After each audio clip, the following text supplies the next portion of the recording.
اعوذ باللہ من الشیطان الرجیم بسم اللہ الرحمن الرحیم الحمد لأہلہ والصلاة علی اہلہا واللعنۃ علی مستحقها اما بعد فقد قال اللہ الحکیم فی کتابہ المبین انما یخشی اللہ من عبادہ العلماء۔ آپ ہمارے معزز اور محترم ناظر ہیں اور آپ سبھی مسلسل جس گفتگو کو سماعت فرما رہے ہیں وہ ان علماء کرام کی زندگیوں سے متعلق ہے جن کی زندگیاں ہم سب کے لیے نمونۂ عمل ہیں، اور ہمیں اپنی زندگیوں کو ان بزرگان اور ان علماء کرام کی زندگیوں سے ملانے اور ان کے مطابق گزارنے کی کوشش کرنی چاہیے۔ میں آج جس بات کا تذکرہ کرنا چاہ رہا ہوں وہ ایک ایسے عمل سے متعلق ہے کہ جس کا تعلق ہم سب کی زندگیوں سے ہے۔ سب سے پہلے میں عرض کروں کہ کس شخصیت کو آج میں آپ کے سامنے پیش کرنا چاہ رہا ہوں، وہ عظیم المرتبت شخصیت ہیں آیت اللہ سید مرتضیٰ کشمیری علیہ الرحمت والرضوان۔ میں نے یہ بات جو کہی تھی کہ ہم سب کی زندگیوں سے اس کا تعلق ہے، اس کی وجہ یہ تھی کہ یہ عظیم المرتبت شخصیت جس کام اور جس فن اور جس مہارت کے لیے شہرت رکھتے تھے، وہ شہرت صرف ان کے ہی ساتھ نہیں بلکہ سب کے ساتھ یہ مسئلہ ہو سکتا ہے کہ وہ اپنی مہارت کی بنا پر کسی مرحلے میں آ کر غرور اس کے اندر پیدا ہو جائے، لیکن اللہ کا اپنے بندوں پہ یہ کرم ہے، یہ اللہ کی نوازش ہے کہ پروردگار اپنے بندوں کو جب ایسا کوئی مرحلہ آئے تو سنبھال لیتا ہے۔ ہماری بھی ذمہ داری ہے کہ جب رب العزت کی طرف سے ہمیں متوجہ کرایا جائے تو ہم فوراً اپنے نفس کی طرف متوجہ ہو کر اس کمی کو دور کر لے جائیں۔ میں عرض کروں کہ وہ کون سی مہارت اور وہ کون سا ایسا عظیم کارنامہ تھا کہ جس کی بنا پر آپ کے اندر ایک مرحلے میں آ کر غرور پیدا ہوا۔ آپ کی جو سب سے عظیم خاصیت تھی وہ آپ کا استخارہ تھا، اور یہ وہ استخارہ تھا کہ جو معمولاً لوگوں کے نظریے کے مطابق 100% صحیح ہوتا تھا، یعنی جو آپ بیان کرتے تھے ویسا ہی رونما ہوتا تھا۔ لہٰذا لوگوں کو آپ کے استخارے پر بڑی عقیدت تھی، اور میں نے بھی حوض علمیہ قم میں ان کا انتقال، آپ بزرگ شخصیت تھے، آپ کا انتقال 2003 میں ہوا ہے۔ میں قم مقدسہ میں اس موقع پر موجود تھا اور میں خود تدفین میں مرحوم کی شریک ہوا تھا۔ بڑا عظیم مجمع تھا، جم غفیر تھا جو آپ کو دفن کرنے کے لیے آیا تھا۔ دور دراز علاقوں سے، حتیٰ دوسرے ملکوں سے بھی مومنین آپ کی تدفین میں شریک ہوئے تھے۔ میں نے قم مقدسہ میں قیام کے دوران جب کبھی بھی آیت اللہ مرتضیٰ کشمیری علیہ الرحمت والرضوان کی خدمت میں حاضر ہونے کا شرف ملا، میں نے ہمیشہ یہ دیکھا تھا کہ آپ کے وہاں مجمع ہوتا تھا استخارہ کرانے والوں کا۔ موبائل تو اتنا عام نہیں تھا اس زمانے میں، بہت ہی معدود چند افراد کے پاس ہوتا تھا آخر زمانے میں، اس دور میں، ان کے آخری دور میں، لیکن معمولاً ان کے لینڈ لائن پر جو فون آتے تھے وہ کبھی دبئی سے فون آ رہا ہے، کبھی مسقط سے فون آ رہا ہے، کبھی ابوظہبی سے فون آ رہا ہے، کبھی عربستان سعودی سے آ رہا ہے، کبھی سوریہ سے آ رہا ہے، مختلف ملکوں سے فون آتے رہتے تھے، اور سب کا جواب بڑی متانت کے ساتھ، بڑی محبت کے ساتھ، بڑی اپنائیت کے ساتھ اور اس انداز میں دیتے تھے کہ سامنے والا مطمئن بھی ہو جاتا تھا اور پتہ چل جاتا تھا کہ رب العزت نے اس مرحلے میں اس کو کیا مشورہ دیا ہے۔ میں عرض کروں یہ واقعہ خود آیت اللہ مرتضیٰ کشمیری نے بھی بیان کیا ہے، اور آج یہ واقعہ متعدد کتابوں میں موجود ہے۔ لہٰذا ہمیں درس لینا چاہیے کہ کسی بھی عظمت اور بلندی پر پہنچ جانے کے باوجود ہمارے اندر اس قسم کا غرور نہ پیدا ہو جائے کہ مجھ جیسا کون ہے، میرے جیسا کون کام کر سکتا ہے۔ بھروسہ ذات پروردگار پر ہونا چاہیے۔ اللہ اگر مدد کرے تبھی بندہ آگے بڑھ سکتا ہے۔ یہ سوچنا کہ میں کچھ کر سکتا ہوں یہ بیجا فکر ہے۔ خدا طاقت دیتا ہے تو بندہ کام کرتا ہے، خدا مدد کرتا ہے تو انسان کامیاب ہوتا ہے، خدا توفیق دیتا ہے تو بندے کے اندر صلاحیت پیدا ہوتی ہے۔ لہٰذا اللہ سے لو لگانی چاہیے، اپنی ذات پر، اپنے نفس پر مغرور نہیں ہونا چاہیے۔ انہوں نے نقل کیا کہ جس زمانے میں نجف اشرف پروردگار ہم سب کو اس عظیم بارگاہ کی زیارت نصیب فرمائے، اس عظیم شہر میں جس موقع پر قیام تھا، آپ جانتے ہیں کہ آیت اللہ کشمیری کا زندگی کا اکثر حصہ اس مبارک اور عظیم شہر میں گزرا ہے، لیکن حالات بدل گئے اور ظالم حاکم کی بنا پر، صدام ملعون کی بنا پر اس ملک کو چھوڑنا پڑا تھا اور سرزمین عراق سے ایران منتقل ہوئے تھے۔ وہ بھی ایک تفصیلی واقعہ آیت اللہ مرتضیٰ کشمیری بیان کر رہے تھے کہ جس زمانے میں نجف اشرف میں مقیم تھا، عالم یہ تھا کہ میں صبح میں سرکار امیر المؤمنین حضرت علی ابن ابی طالب علیہ السلام کی بارگاہ میں زیارت کے لیے حاضر ہوتا تھا۔ صبح میں زیارت کے لیے پہنچ کر ادھر میں ارادہ کرتا تھا کہ سرکار امیر المؤمنین کی بارگاہ میں زیارت کروں اور زیارت پڑھوں۔ کوئی نہ کوئی میرے پاس آ جاتا تھا کہ سید استخارہ کر دیجئے، اور میں اس کا استخارہ مکمل کر کے جواب دے ہی رہا ہوتا تھا کہ دوسرا آ جاتا تھا، اس کا استخارہ ہوا، تیسرا آ جاتا تھا، ایک سلسلہ شروع ہو جاتا تھا، اور پھر نوبت یہاں تک پہنچتی تھی کہ دوپہر کی نماز کا وقت آ جاتا تھا اور میں بڑی مشکل سے معذرت کر کے یہ جملہ کہتا تھا کہ اب مجھے اجازت دو، میں زیارت پڑھوں، اس لیے کہ ظہر کا وقت آ رہا ہے، اور پھر میں نماز کے بعد اپنے گھر واپس جاؤں گا۔ تب جا کر یہ مؤمنین کی تعداد گھٹتی تھی اور میں پھر زیارت اور نماز میں مصروف ہوتا تھا۔ آیت اللہ کشمیری اپنے وقت کے بڑے پابند تھے۔ ایک ہی وقت پر نکلنا، ایک ہی وقت پر حرم پہنچنا، ایک ہی وقت پر دوپہر میں نماز مکمل کر کے اپنے گھر کی طرف واپس پلٹنا۔ شاید ہمارے ناظرین یہ سوچ رہے ہوں کہ نماز تو ایک وقت پہ نہیں ہو سکتی، اس لیے کہ ہندوستان ہی میں مثلاً نماز کبھی 12:40 پہ ہوتی ہے، کبھی 12:45 پہ ہوتی ہے، کبھی 1 بجے ہوتی ہے، کبھی 1:05 پہ اذان کا وقت آتا ہے۔ میں اور آپ یہ سوچ رہے ہیں کہ ہمارے ہندوستان میں چونکہ، اور دنیا میں ہر جگہ، حتیٰ آج بھی، آج جو گھڑی ہے اس اعتبار سے نجف اشرف میں وقت بدلتا ہے، لیکن یہ وہ زمانہ تھا کہ جب نجف اشرف میں وقت نہیں بدلتا تھا، نماز کا وقت ایک رہتا تھا، گھڑی کو تبدیل کیا جاتا تھا۔ ہر روز 12 بجے اذان ہونی ہے تو پھر گھڑی کو 12 بجے کر دیا جاتا تھا، اور پھر وقت وہیں سے آگے بڑھتا تھا۔ یہ وہ اپنے خاص طریقہ کار تھا وہاں کے اس زمانے کے رہنے والے افراد کا، کہ جو شاید آج کے یوتھ کے لیے جس کا تصور کرنا بھی مشکل کام ہو۔ بڑے وقت کے پنکچول تھے اپنے، اور اسی طرح سے شام کو اپنے وقت کے اوپر آتے تھے اور درس کہتے تھے، اور طلاب کا بڑا مجمع ہوتا تھا اس درس میں، جو اصول کا درس ہوتا تھا آپ کا۔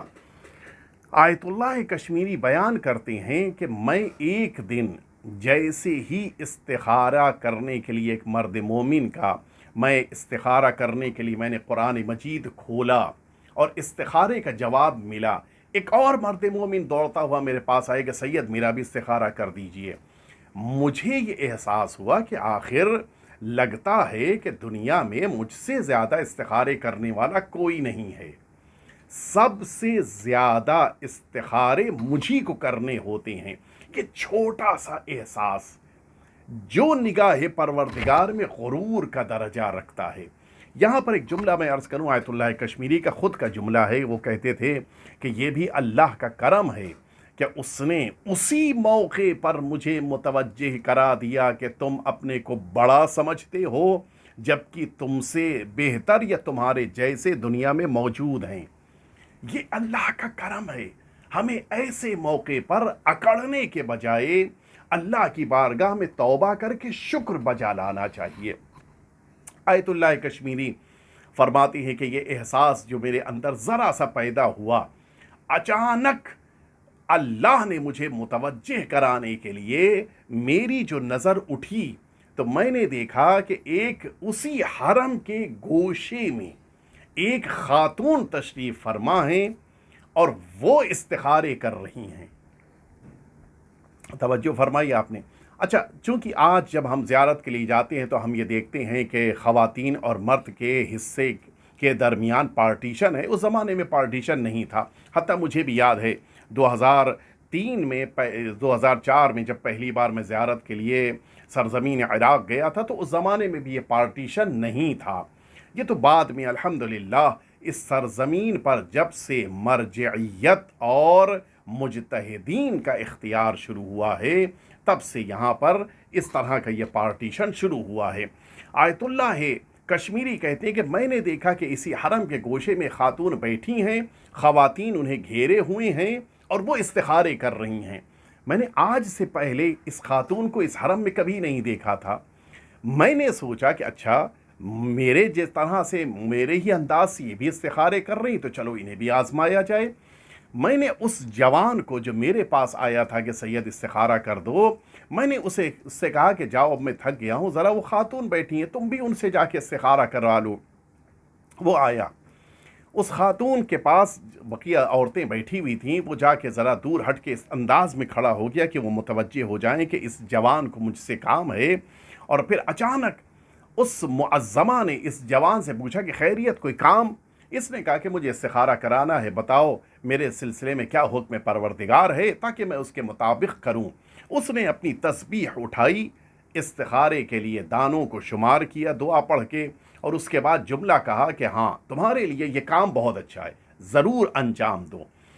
یہ کہتے کہتے اس خاتون نے ایک جملہ اور کہہ دیا کہ جب واپس جانے لگنا تو وہ جو سید بزرگوار بیٹھے ہوئے جنہوں نے میرے پاس تمہیں بھیجا تھا ان سے جاتے وقت اتنا کہہ دینا کہ آج ان کی زندگی کے لیے خطرہ ہے، حرم امیر المؤمنین سے آج نماز کے بعد ذرا تاخیر سے باہر نکلیں گے. اچھا، وہ جوان تو اپنی اس خوشی کے مرحلے میں کہ ظاہر استخارہ اچھا آ گیا ہے، اب کون بقیہ چیزوں کی طرف توجہ دیتا ہے. معمولاً ہم لوگ کے سب کے ساتھ ہوتا ہے کہ جب استخارہ اچھا آ گیا تو کبھی کبھی تو جس مولانا سے استخارہ کرانے کے لیے فون کیا تھا انہوں نے فرما دیا استخارہ اچھا آ گیا، انسان اتنا خوش ہو جاتا ہے کہ مولانا کو خدا حافظ بھی کہنا بھول جاتا ہے، فون کاٹ دیتا ہے. تو وہ ہم سب کا مزاج ہے کہ جب استخارہ اچھا آ جائے تو ہم سب کو بے پناہ خوشی ہوتی ہے، اور ادھر سے جب استخارہ منع آ جائے تو پھر عالم یہ ہوتا ہے کہ اتنی دل کو تکلیف ہوتی ہے کہ پھر انسان سے کوئی جملہ بولنے کی ہمت انسان کے پاس نہیں رہ جاتی. جبکہ بات میں عرض کروں ان دا بریکٹ یہ کہ اگر واقعاً استخارے کے اچھے آنے پر خوشی ہے تو اس سے زیادہ خوشی استخارے کے منع آنے پر ہونی چاہیے، اس لیے کہ پروردگار نے ہم کو کسی بڑی مشکل سے بچا لیا اور استخارہ منع آ گیا.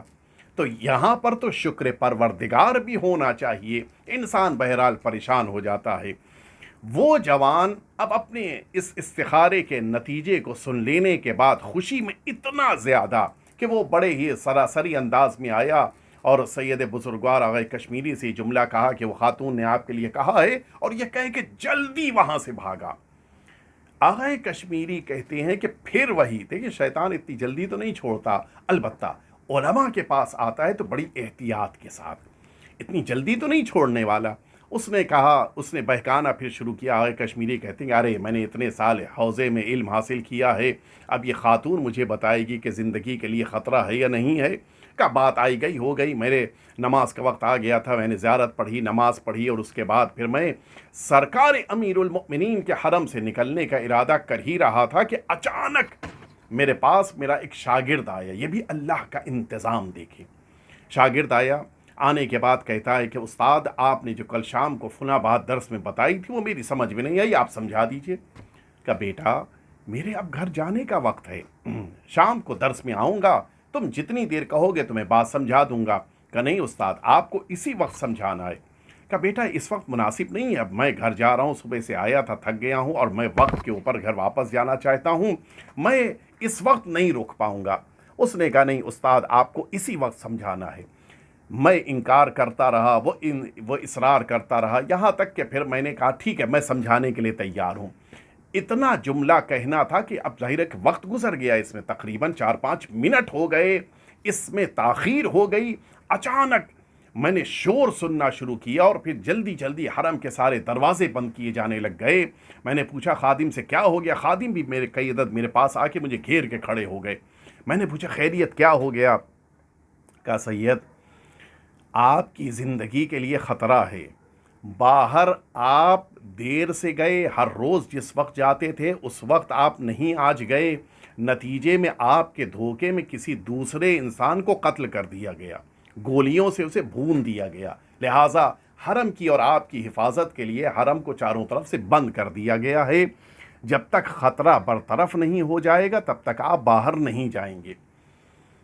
آغائے کشمیری کہتے ہیں کہ اب مجھے احساس ہوا کہ اس خاتون نے جو خبر دی تھی وہ کتنی صحیح خبر تھی۔